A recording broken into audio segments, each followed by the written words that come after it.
Okay, hi Shay, how you doing? Good job. Thanks for including your work here. Um, Let me see. I was just reading through your writing here, and everything seems to be working out just fine. Yeah. All right. Let's go ahead and take a look at the image itself. So, got the image up here. I'm just going to go ahead and take a look at the JPEG. I think we'll be able to fit this in the window. There. That's perfect. That's exactly what I was going for. Okay, good ad. It's a good start. I think it's really, really clear, clean, and concise. And I think the hierarchy, informational hierarchy, is very good. Um, so that's fantastic. A few things that I would recommend changing. Well, you've got this, you've successfully masked this image. Um, there in the original image, I'm sure there's some fine hairs, and right here you can kind of see that this has kind of been flattened out. There's sure to be some more finer hairs that could be included in this mask. Now, technically, you want this mask to be as clean as possible. So, in this class, the scope of learning for this class isn't extreme um, uh, advanced techniques in masking, which hair masking could be considered an advanced technique. Well, historically anyways, but now that the Photoshop tools for masking hair are just incredible. So if you go back and take a look at that, um, the videos I had posted for this assignment. This is assignment 2-1, the masked image. There's a video in there about masking hair. Take a look at it, and I'd like to see you adjust your mask. I mean, it's just right now. A designer will look at this and say, oh, there's going to be that could be a refined selection to show the hairs and really show the background of the hairs.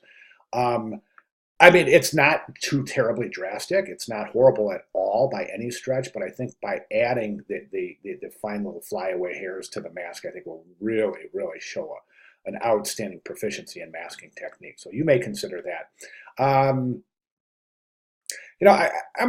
gonna say that if you take this headline, I think the headline and subhead right now are really pushed way up into the corner.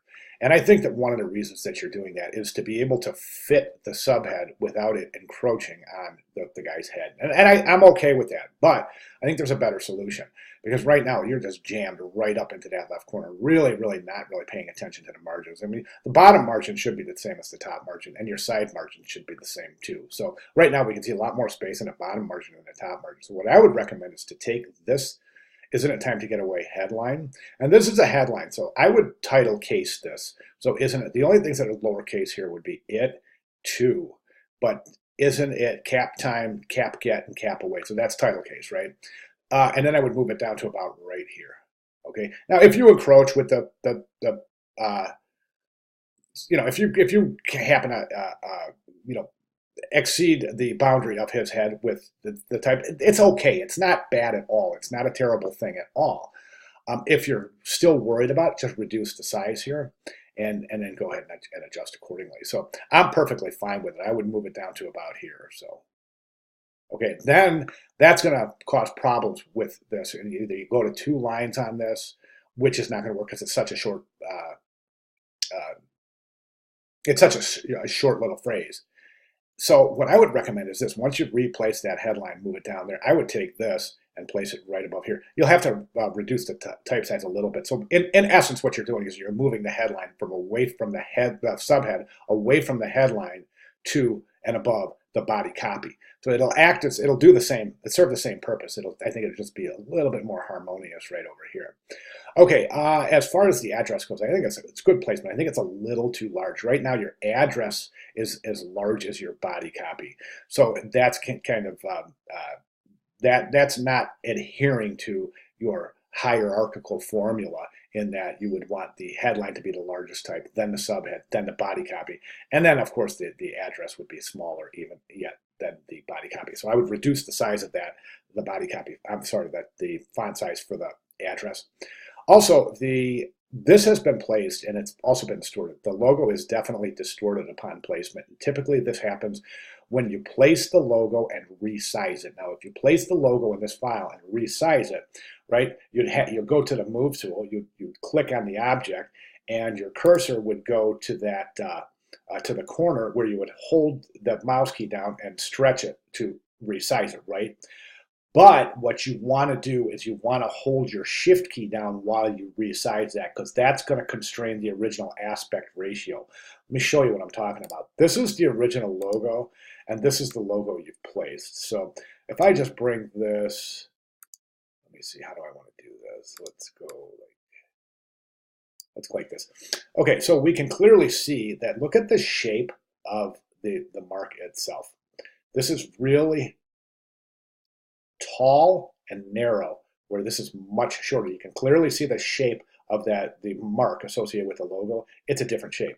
If you take a look at the shapes of the letters, they're all different shapes. This is indicating to me that this has been stretched vertically without constraining the horizontal proportions. So here's your type box, right? You've increased it this size, but not this size. You should increase both sides at the same time. As it increases in size, it maintains its aspect ratio, thereby avoiding any distortions. We also see another distortion right up here, where that top crossbar for the capital T has got it's separated from the vertical stem of the capital T. So we can see it. That's not the case here. So we've definitely got an issue with the placement of the logo. Okay, my only other comment is that this ad does not include a promotional call to action, and it has to. And you'll see why when we move into the banner ad, because you want to animate the call to action, the promotion, as it were. That's the only thing that's required to be animated in the banner ad. So we've got to include a call to action here. So let me see. Offers a unique and relaxing experience, whether you haven't been to St. Thomas. Yeah, let's get a promotion and come visit us, leave all your worries. I mean, it could be as simple as last paragraph, that when you're staying with us, you'll always float on. And then you could even just add another sentence that says, yeah, book your room by July 1st and receive 30% off your entire stay. It would be that easy. Okay, final suggestion is to take this second paragraph of body copy and just move it up a little bit towards this one. Right now, I think there's too much separation between the two. We move that up just a few pixels, and I think you'll be fine. All right, good job. If you have any questions, comments, concerns at all, please let me know. But I'd like to see you make those changes for your final submission here coming up in, oh boy, next week. Week 7, actually. Okay, so as I said, if you have any questions, comments, concerns at all, please let me know. I'll be glad to clarify. Thank you very much.